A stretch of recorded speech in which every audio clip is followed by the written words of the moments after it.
بسم اللہ الرحمن الرحیم۔ ربی شرح لی صدری ویسر لی امری واحلل عقدۃ من لسانی یفقہوا قولی۔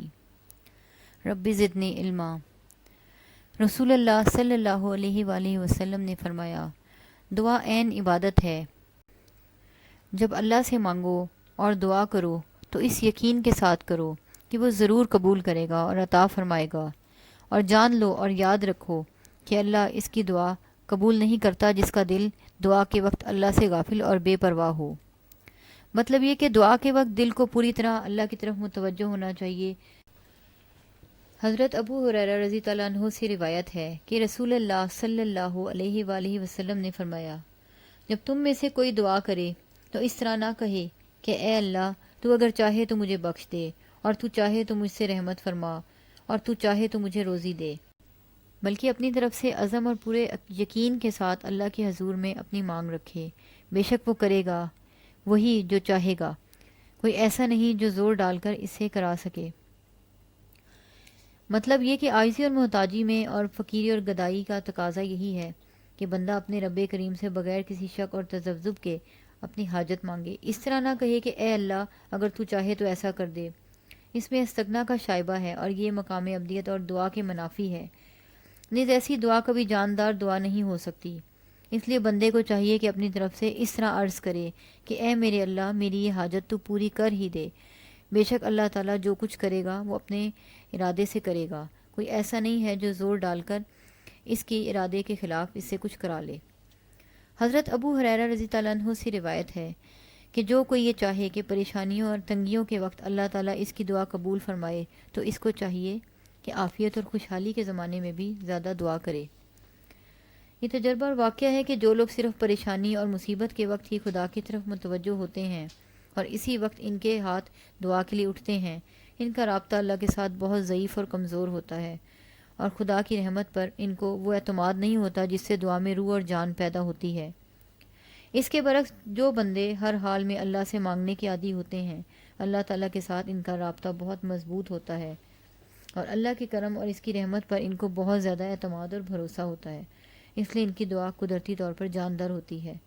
رسول اللہ صلی اللہ علیہ وآلہ وسلم نے اس حدیث میں یہی ہدایت دی ہے کہ بندوں کو چاہیے کہ عافیت اور خوشحالی کے دنوں میں بھی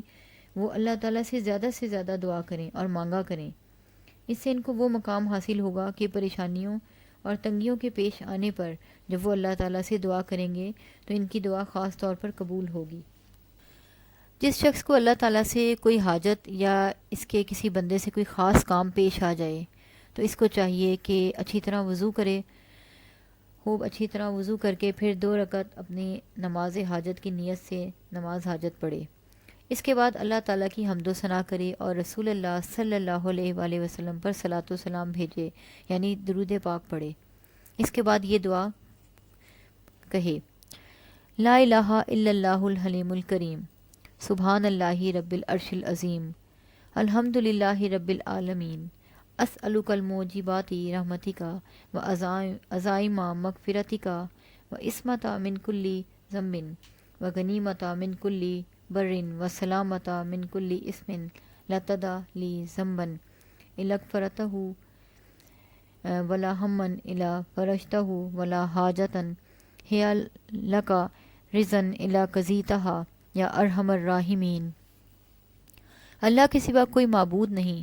جو بڑا ہی بردبار کرم کرنے والا ہے۔ پاک ہے اللہ جو عرش عظیم کا رب و مالک ہے۔ سب تعریف مخصوص ہے اللہ رب العالمین کے لیے۔ اے اللہ میں تجھ سے سوال کرتا ہوں تیری رحمت کے واجب کر دینے والے اسباب کا، اور تیری مغفرت کو پختہ کر دینے والی خصلتوں کا، اور ہر گناہ سے حفاظت کا، اور ہر نیکوکاری کی نعمت کا، اور ہر نافرمانی سے سلامتی کا۔ اے اللہ تو میرے کسی گناہ کو بغیر بخشے مت چھوڑ، اور میری کسی فکر و پریشانی کو بغیر دور کیے مت چھوڑ، اور میری کسی ایسی حاجت کو جو تیری مرضی کے موافق ہو بغیر پورا کیے مت چھوڑ۔ اے سب سے زیادہ رحم کرنے والے، یہ ایک حقیقت ہے کہ جس میں کسی مومن کے لیے کوئی شک و شبہ کی گنجائش نہیں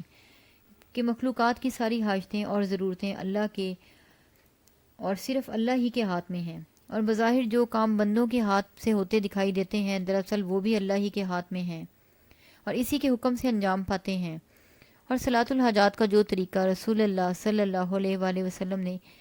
اس حدیث میں تعلیم فرمایا ہے، وہ اللہ تعالیٰ سے اپنی حاجتیں پوری کرانے کا بہترین طریقہ ہے۔ اور جن بندوں کو ان ایمانی حقیقتوں پر اور یقین نصیب ہے، ان کا یہی تجربہ ہے، اور انہوں نے صلاۃ الحاجات کو خزائن الہیہ کی کنجی بتایا ہے۔ رسول اللہ صلی اللہ علیہ وآلہ وسلم نے اس حدیث میں ان حاجتوں کے لیے صلاۃ حاجات تعلیم فرمائی ہے جن کا تعلق بظاہر کسی بندے سے ہو۔ اس کا ایک خاص فائدہ یہ بھی ہے کہ جب بندہ اپنے ایسی حاجات کے لیے صلاۃ حاجت پڑھ کر اللہ تعالیٰ سے اس طرح دعا کرے گا تو اس کا یہ عقیدہ اور یقین اور زیادہ مستحکم ہو جائے گا کہ کام کرنے اور بنانے والا دراصل وہ بندہ نہیں ہے، نہ اس کے کچھ اختیار میں ہے، بلکہ سب کچھ اللہ ہی کے ہاتھ میں ہے، اور وہ بندہ اللہ تعالیٰ کا صرف اعلی کار ہے۔ اس کے بعد جب وہ کسی بندے کے ہاتھ سے کام ہوتا ہوا بھی دیکھے گا تو اس کے توحیدی عقیدے میں کوئی فرق نظر نہیں آئے گا۔ اللہ تعالیٰ ہم سب کو عمل کی توفیق عطا فرمائے، آمین۔